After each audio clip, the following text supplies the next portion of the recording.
Hamabost zauri, Karmele Jaio. Stop. Ez zara berriz hasiko, ezta? Berriro ez, ezta? Nahikoa da, ez? Kopeta tximurtuta eta bekainak gorantz dituela bota dio gizonak galdera sorta eskuin aldean duen emakumeari. Eta ez dio begietara begiratu. Eskuineko eskua martxan aldatzeko palankaren gainean jarrita dauka eta begirada aurrean duen aldapan itsatsita. Nahikoa dela? Beti da nahikoa zuretzat. Komeni ez zaizunean nahikoa. Nahikoa da eta listo, ezta? Emakumeak bai.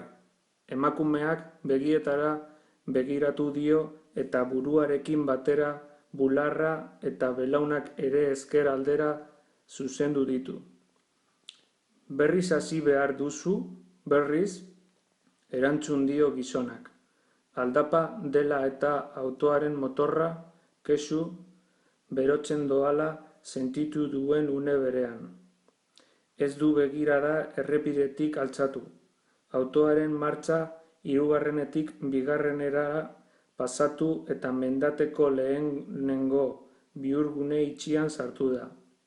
Noiz erabaki behar dugu ba? Afariaren aurreko egunean, iaz bezala? Eta azken galdera egitean, sorbaldarekin batera eskuineko besoa altxatu eta atzeko aldera begira jarri du hatz potoloa emakumeak. Neska, hilabete da falta da gabonetarako. Hilabete, erantzun dio gizonak. Eta azken hitzaren silaba bakoitza, txintxetaz paretan itsatsiko balu bezala ahoskatu du. Bai, klaro, asko falta da. Eta azkenean, betiko legez, zure amaren etxera joango gara eta kitxo. Eta nik zer? Nik ez daukat familiarik gabon gauean ala? Ez daukat familiarik nik ala? Esaldia doministiku baten abiaduraz atera zaio barrutik emakumeari. Ondoren eskuin aldera begiratu eta leihoaren beste aldean dauden haritz gorritsuetan jarri du begirada. Haritzak legez, eguzkia ere gorrituz doa mendiaren atzeko aldean, eskutatzen den heinean. Kotxe barruan ere indarra galdu du argiak. Loditu egin da atmosfera, isildu egin dira. Gizonak hirugarren martxa sartu eta kotxeko argiak piztu ditu. Hurrengo bihurgunera heldu orduko zerbait esateko ahalegina egin du gizonak baina oraingoan argiarekin bat honen ahotsa bolumenak ere behera egin du. Badakizu ama bakarrik dagoela. Esaldiaren azken hitza ahoskatu orduko aldatua du martxa bigarrenera eta mendateko hurrengo bihurgune itxian sartu dira. Emakumeak ez du itxaron bihurguneratik atera arte. Ez da gizona hirugarren martxa sartu arte ere. Eta minutu batzuk lehenago erabilitako ahots volumen berberarekin bota dio. Bakarrik diozu eta zure anaia eta Lurdez zer? Badakizu ez dala posible. Ahotsaren volumena kontrolatzeko ahalegina egin du gizonak. Emakumeak berriz ez dio mugarik jarri bereari. Claro, ez da posible. Lurdezek ezetz badio ez da posible, claro. Baina nik zerbait esatea alferrik da. Zertarako esan ezer? Gero eta irekiagoak ditu emakumeak begiak. Eta gero eta gehiago mugitzen ditu besoak. Noizbehinka, esaldi bakoitzaren amaieran kolpea ematen dio eskuineko eskuarekin izterrari. Plas, kolpea, plas. Esaldia bukatzeko, plas. Puntua izango balitz bezala. Bueno, nahikoa da, erantzun du gizonak indarrez, haserre. ahotsa kontrolatzeko ahalegina ahaztuz. Hurrengo bi bihurguneak isilpean igaro dituzte. Isilpean daude baina buruan zarata dute biek. Barne zarata isilarazteko ahalegina egin du emakumeak musika zinta bat atera eta kasetean sartuz. Musikak piztia baretuko duen itxaropena galdu barik, gizonak eztabaida ahazteko ahalegina egin du. Baina emakumearen azken hitzen zorroztasunak bidegarratz bat ireki dio eztarritik behera. Autoaren argiek errepidearen iluntasunean bidea irekitzen duten bezala, hala dabil garrastasuna bere samartik behera. Poliki-poliki baina aurrera, bidea irekiz. Orduan, ia ahaleginik egin gabe eta ia oharkabean hitz batzuk atera zaizkio ahotik. Labain egin dute hitzek bere burutik ahora, eta bere ahotik autoaren atmosfera kondentsatura. Ba, ez baduzu amaren gana etorri nahi, ez zaitez etorri. Begirada errepidetik altxatu gabe bota du esaldia.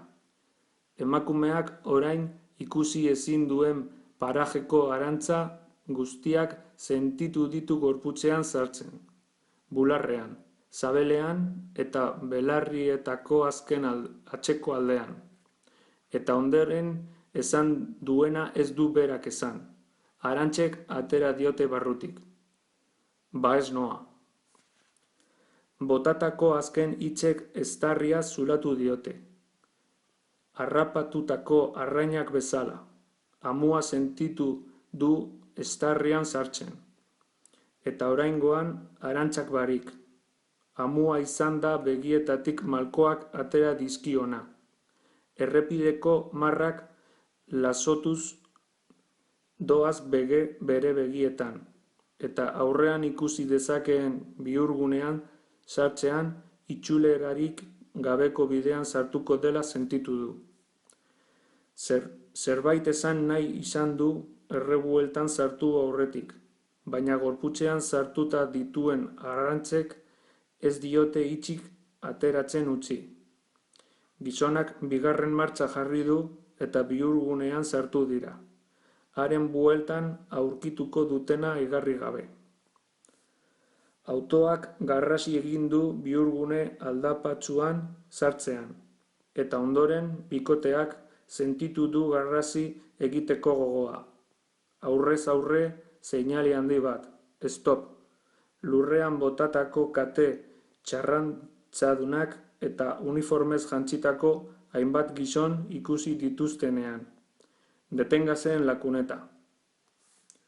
Leihotik burua sartu duen uniformedunaren ahots sendoa oinetako begatz txikiraino sartu zaio gizonari. Eta belaunak dardaka sentitu ditu autotik atera eta oinak lurrean jarri dituenean. Agindu bezala autoaren argiak itzali ondoren. Iluntasuna baino ez dute ikusten biek. Eta ara eta ona dabiltzan linternen argiak. Haranera begira geratzeko agindu die arma handi bat eskuetan duen uniformedun batek.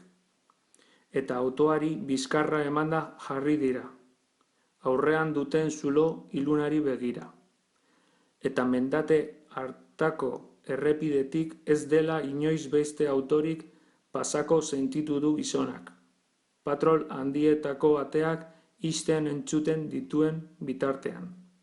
Zurrumurruak oinetakoen zarata harri txintxarren gainean eta kotxeko ateen zarata indarrez ixten. Besterik ez du entzuten, bere arnaz estua izan ezik. Alboan duen emakumeari begiratu nahi, baina ez da ausartu. Nahikoa izan du haren esku zuriak ikustearekin.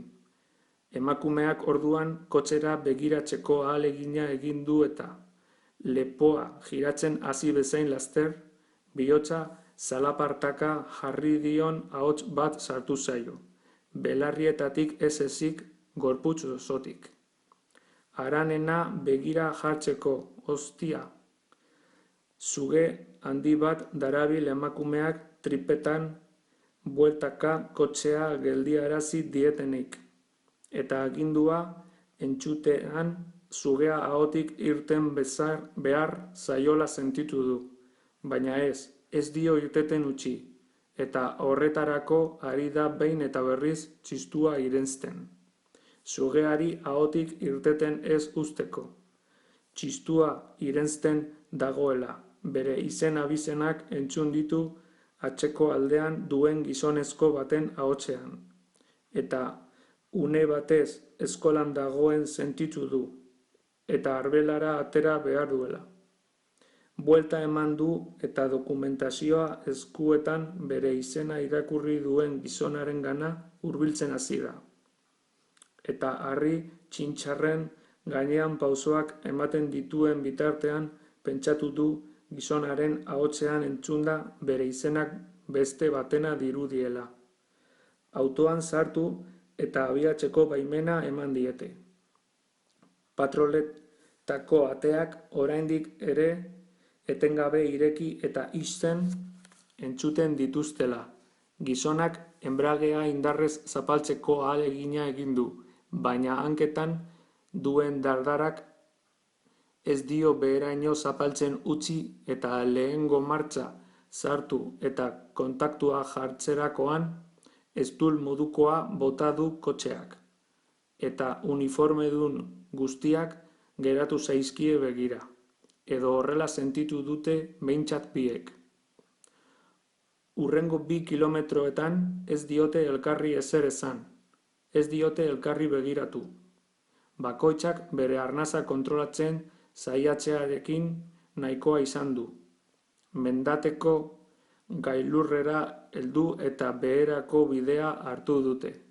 Gizonak 4. martxa sartzeko aukera izan duenean egin du hitz egiteko lehenengo ahalegina. Hitz egingo dut amarekin, eta nahiarekin. Bihar bertan, konponduko dugu. Bota du, barruko guztiak esaldi bakarrean aterako balitu bezala, eta aire gabe geratu da. Lasai, erantzun dio emakumeak. Oraindik hilabete falta da gabonetarako. Eta batak bestearen zurbiltasuna ikusi gabe, begiak autoak argitutako errepide zatian josita. Aurrera egin dute, etxerantz.